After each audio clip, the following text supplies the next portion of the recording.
হরে কৃষ্ণ। ওই যে ইস্কনের পুরনো মন্দিরটা দেখা যাচ্ছে। আমরা ইস্কনের নতুন মন্দিরে রয়েছি দাঁড়িয়ে, উপরে উঠেছি। এই যে ভিতরে কাজ চলছে, প্রচুর ধুলো উঠছে, ওই জন্য আমরা এই দিকটায় বেরিয়ে আসলাম। এই যে কত লোক, 50 টাকা করে টিকিট উপরে আসতে।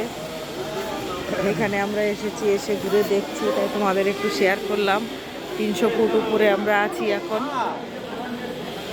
ইস্কনের সব থেকে নতুন মন্দিরের উপরে আছি।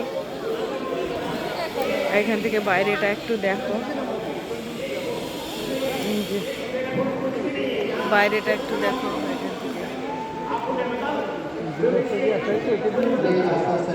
যেখান দিয়ে এসেছি সেখান দিয়ে বাইরে যেতে হবে।